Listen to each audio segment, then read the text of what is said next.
Biasanya selisih imsak dengan adzan subuh ini selisihnya sekitar 10 menit atau 8 menit. 4 menit pertama dari mulai imsak sampai 4 menit pertama ini perkiraan di antara itu fajar muncul. 4 menit terakhir ini untuk memantapkan waktu subuh sudah masuk. Jadi untuk memantapkan kemudian dikasih jeda sekitar 4 menit kemudian adzan subuh.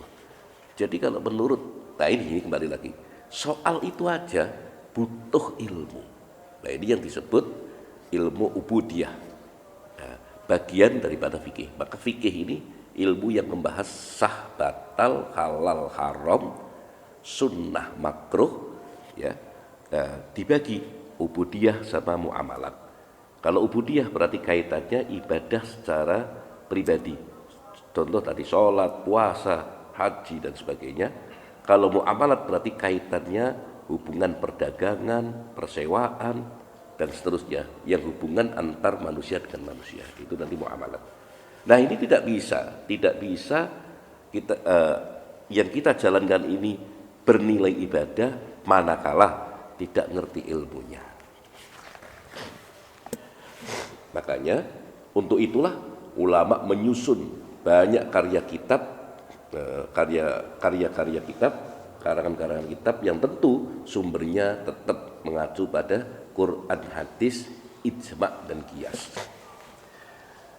Karena itu pula maka banyak para guru mengajarkan baik itu di madrasah, di majelis taklim, di pondok pesantren, di majelis, di masjid, di musola, ada yang tiap ba'dal maghrib, ada yang ba'dal isya, ada yang ba'dal subuh, ada yang di pesantren full 24 jam dan seterusnya dalam rangka kebutuhan ilmu dan ibadah. Bal li ajlihima unzilatil kutub wa ursilatir rusul. Kita lanjut, bal li ajlihima balik krono arai ilmu lan ibadah. Unzilat den turunake apa al-kutubu pira-pira kitab wa ursilat lan den utus apa ar-rusulu sapa ar-rusulu pira-pira utusan. Bahkan karena kepentingan ilmu dan ibadah pula kitab-kitab samawat, kitab-kitab samawi, kitab-kitab dari langit diturunkan ke muka bumi ini yang kita imani 4 kitab ya, Taurat, Zabur, Injil, kemudian Al-Qur'an, kemudian dan suhuf ya, lembaran-lembaran wahyu yang diberikan kepada para nabi-nabi selain Nabi Muhammad ini. Wa ursilatur rusul, dan nabi-nabi diutus. Nabi-nabi diutus ya semua untuk kebutuhan tadi, ilmu dan ibadah. Karena ilmu dan ibadah lah nabi-nabi diutus, kitab-kitab diturunkan dari langit. Bal, ini lebih luas lagi. Bal li ajlihima khuliqatis samawati wal ard wa ma fihinna minal khalaq. Bahkan karena ilmu dan ibadah pula lah Allah menjadikan langit, menjadikan bumi dan semua yang ada di langit bumi. Ya, makhluk yang ada di semua yang ada di langit dan bumi semua dijadikan oleh Allah dalam rangka ilmu dan ibadah.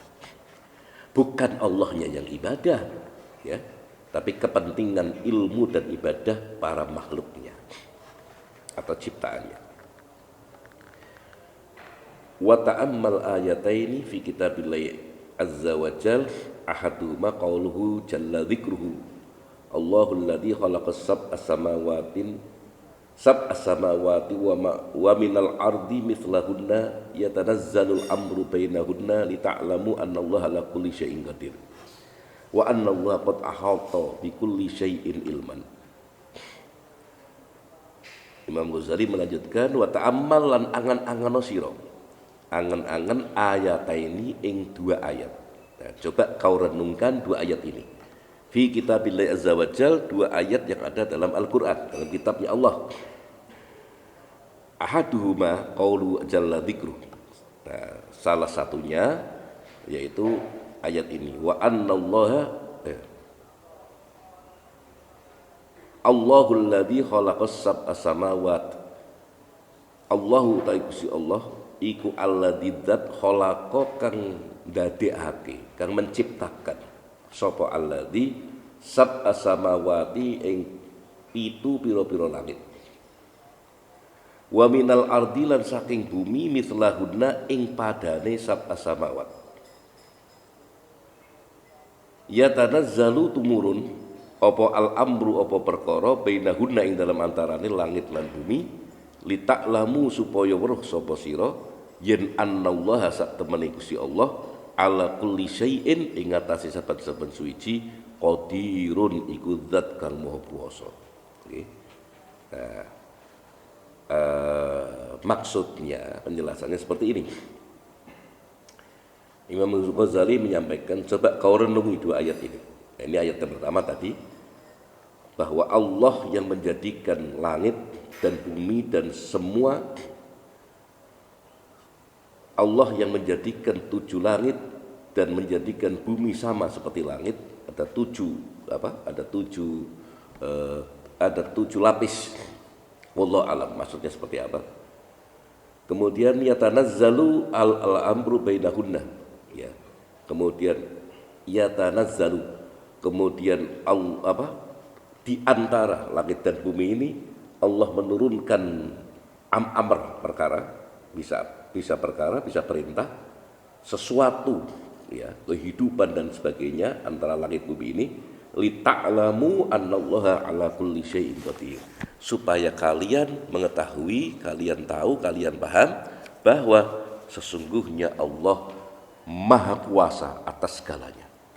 Nah, jadi penciptaan alam ini, apa yang ada di muka bumi antara langit dan bumi ini, kalau kita renungi, kita dalami, maka akan terbukalah betapa maha kuasanya Allah. Semakin kita berpikir tentang alam, semakin kita berpikir tentang semua yang ada di bumi dan di langit dan bumi ini, maka akan semakin kita merasakan betapa agungnya Allah Subhanahu wa taala. Saya ambil contoh yang sederhana. Kita nggak usah berpikir ruang angkasa dan sebagainya. Salah satunya apa yang biasa kita jalankan sehari-hari. Antara ilmunya Allah dengan ilmu kita manusia.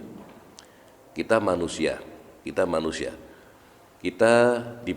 diberi oleh Allah, kesempatan oleh Allah untuk mencari ilmu.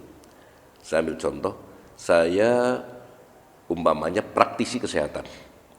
Saya mau makan, saya ukur keadaan diri saya.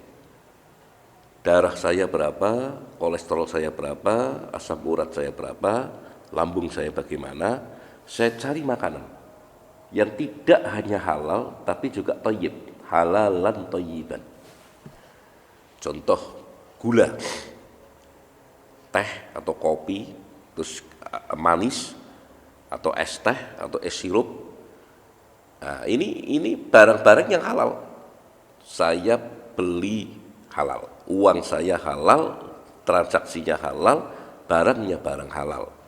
Dimakan, diminum juga halal. Nah, tapi umpamanya kondisi gula darah saya tinggi sampai di atas 500 umpamanya.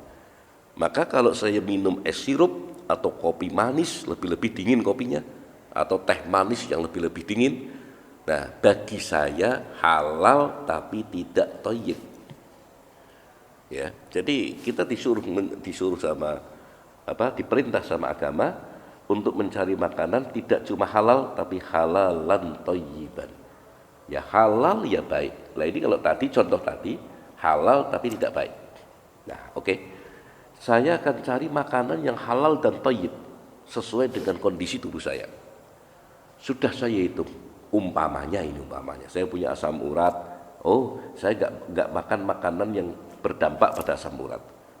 Umpamanya gula darah saya tinggi, saya hindari makanan yang mengandung kadar gula atau yang rendah kadar gula yang kita ambil. Sudah kita pilih semua, sudah siap berada di piring, tinggal makan, tinggal konsumsi. Nah, ini batas ikhtiar saya sebagai manusia dengan keilmuan saya soal gizi, nutrisi yang ada di makanan. Saya sudah curahkan semua. Oke, makanan sudah ada di depan mata. Kemudian Kita mau makan, kita dianjurkan, disunnahkan berdoa. Minimal baca bismillah, ya, kemudian ada doa Allahumma barik lana fima razaqtana wa qina adzabannar.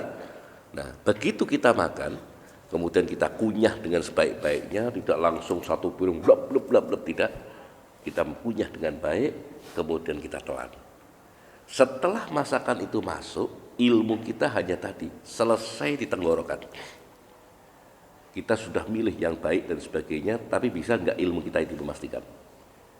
Ilmu kita memastikan bahwa makanan yang tadi kita makan pasti akan jadi manfaat semua untuk diri kita, maslahat semua untuk kita. Contohnya, bisa enggak kita memastikan ini sepiring nasi dengan lauknya tadi yang sudah kita sesuaikan dengan kondisi tubuh kita, pasti ketika masuk ke dalam perut tidak akan menjadi sababiyah mudorot untuk tubuh kita. Itu yang pertama. Bisa enggak memastikan? Terus yang kedua, bisa enggak juga menghitung memastikan ini makanan pasti akan jadi darah merah sekian persen, akan jadi darah putih sekian persen, akan jadi keringat sekian persen, akan jadi urin sekian persen, kemudian kotoran dan seterusnya sekian persen. Kalau manusia bisa memastikan itu, tidak mengira-ngira, hanya bisa memastikan itu, tidak ada mungkin dokter umurnya paling panjang.